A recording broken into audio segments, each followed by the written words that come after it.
چاہیے دنیا مر کے جنت ڈھونڈتی، کوئی مر جاتا ہے تو وہاں پہ فاتحہ کے لیے جاتے ہیں، فاتحہ کے بعد کیا کہتے ہیں؟ بارے اللہ سے جنت نصیب فرما۔ سمجھ آ رہی ہے سب کو میری بات؟ بارے اللہ سے جنت نصیب فرما نہیں معلوم اللہ اسے جنت دے گا یا نہیں دے گا۔ دنیا مر کے جنت ڈھونڈتی ہے، قربان جائیں زہرا کے لال پہ، وہ زندوں میں جنت نصیب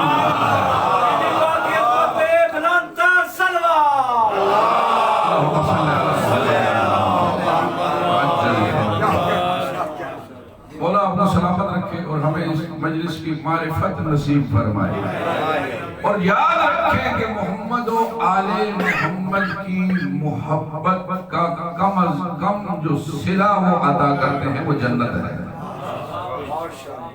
جسے دنیا در بدر کی ٹھوکریں کھا کے ڈھونڈتی ہے، وہ محمد و آل محمد کی محبت میں پنہان ہے جنت۔ تو سورہ آل عمران کی ایک آیت کو سرنامہ کلام قرار دیا ہے، اسی کے ذیل میں تھوڑی دیر گفتگو ہوگی۔ ارشاد ہے رب العزت ہو رہا ہے قل ان کنتم تحبون اللہ فاتبعونی یحببکم اللہ۔ میرا حبیب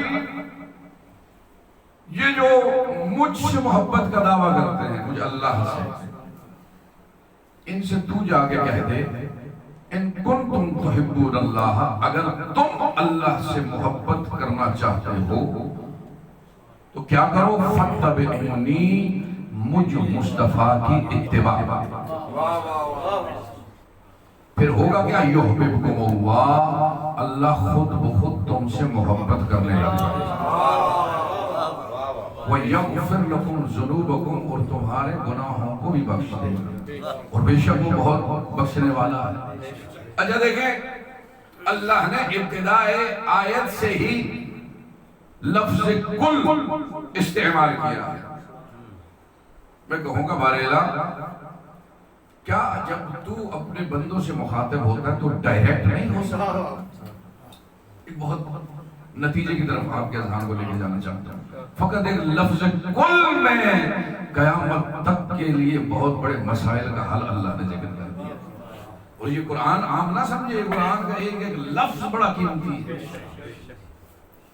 پیغمبر فرماتے ہیں قرآن القرآن لہو ظہر و لہو بطن، قرآن کا ایک ظاہر ہے ایک باطن ہے، بل لہو سبعۃ ابطن، بلکہ اس کے 7 باطن ہیں، بل لہو 70 بطن، بلکہ اس کے 70 باطن ہیں۔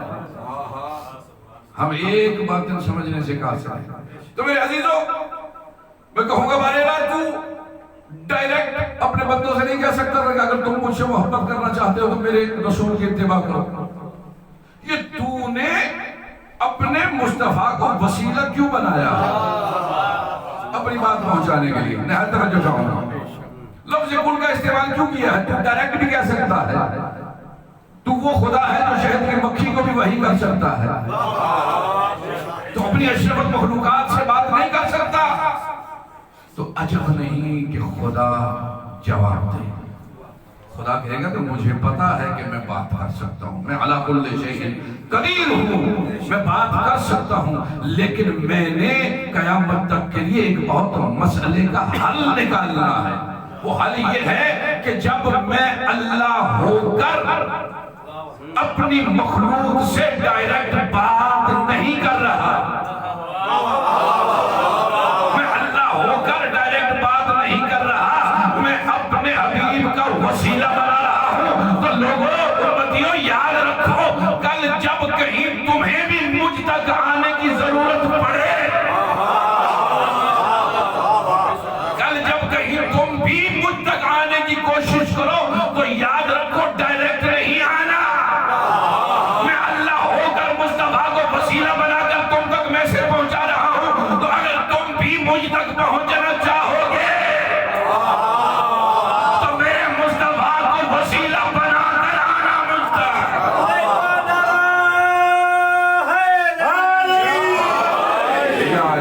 مولا سلام رکھے۔ دیکھیے یہ قرآن میں فقط ایک جگہ لفظ کل استعمال نہیں ہوا، بے شمار مقامات ہیں کہ جہاں پر لفظ کل سے اللہ نے ابتدا کی اور اپنے حبیب کو کہا ہے کہ تو میری طرف سے جا کے کہہ دے۔ بلکہ وہ سورہ اخلاص سورہ اخلاص، سورہ توحید کو سورہ اخلاص کیوں کہا جاتا ہے؟ اس لیے کہ خالصتاً اس میں توحید کا ذکر ہے، خالصتاً اس میں توحید کا ذکر ہے، اس لیے سورہ اخلاص کہا جاتا ہے۔ لیکن میرے عزیزوں اس میں بھی اللہ نے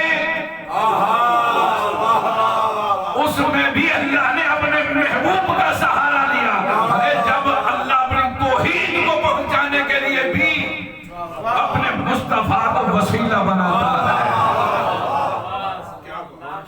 اللہ راستہ بتا رہا ہے، بھٹکو نہیں، وابتغوا الیہ الوسیلہ، اس تک پہنچنے کے لیے وسیلہ تلاش کرو، وسیلہ بناؤ نہیں، بنانا تمہارا کام نہیں ہے، بنانا اللہ کا کام ہے، تمہارا کام ہے ڈھونڈنا اس وسیلے، میں نے وسیلے بنا دیے ہیں، تمہارا کام ہے ڈھونڈنا ان وسیلوں کو۔ اچھا، قل ان کنتم تحبون اللہ فاتبعونی، میرے حبیب ان سے کہہ دے جو میری محبت کا دعویٰ کرتے ہیں، مجھ سے محبت کرنا چاہتے ہیں، لمبے لمبے سجدے کرتے ہیں، رکوع کرتے ہیں، ماتھوں پہ سجدوں کے نشان پڑ جاتے ہیں، پاؤں پر بیٹھنے کے نشان پڑ جاتے ہیں، جاؤ ان سے کہہ دو کہ اگر تم مجھ سے محبت کرنا چاہتے ہو، ان کنتم تحبون اللہ، تم اللہ سے محبت کرنا چاہتے ہو تو کیا کرو؟ فاتبعونی، اے مصطفیٰ ان سے کہہ دے کہ تیری اتباع کریں، مصطفیٰ کی اتباع کریں، پھر ہوگا کیا؟ یحببکم اللہ ویغفر لکم ذنوبکم، اللہ آٹومیٹکلی تم سے محبت کرنے لگا۔ عجیب جملہ ہے، اتباع رسول کی ہے اور محبت اللہ کی ہے۔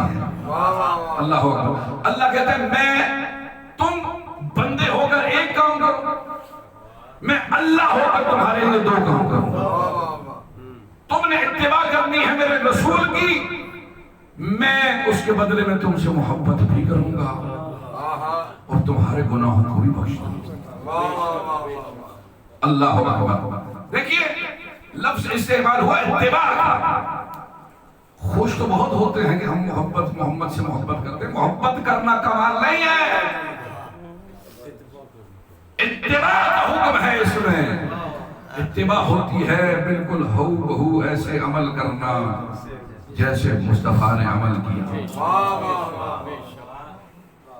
ایک ہوتی ہے اطاعت، ایک ہوتی ہے اتباع۔ اطاعت ہوتی ہے قول میں، اتباع ہوتی ہے عمل میں، جیسے میرا مصطفیٰ عمل کرے ایسے تم عمل کرو گے۔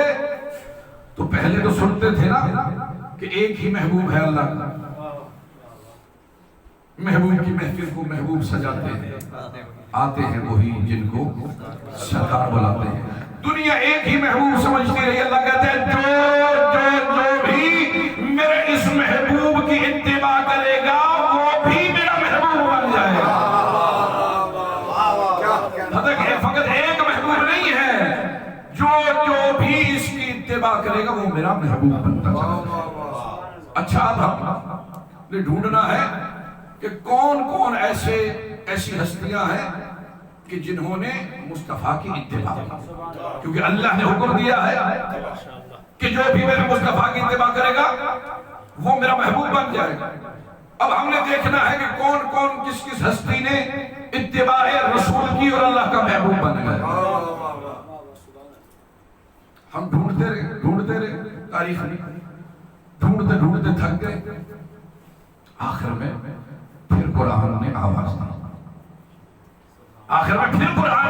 دی، میرا محبوب وَخْفِضْ جَنَاحَكَ لِمَنِ اتَّبَعَكَ مِنَ الْمُؤْمِنِينَ، میرا محبوب تو ان کے لیے اپنے کاندھے جھکا دے جو تیری اتباع کرنے والے۔ سورہ شعراء۔ اب ہماری مشکل آسان ہو گئی، پہلے ہم ڈھونڈ رہے تھے اتباع کرنے والے کون ہیں، لیکن قرآن نے ہی ہماری مشکل حل کر دی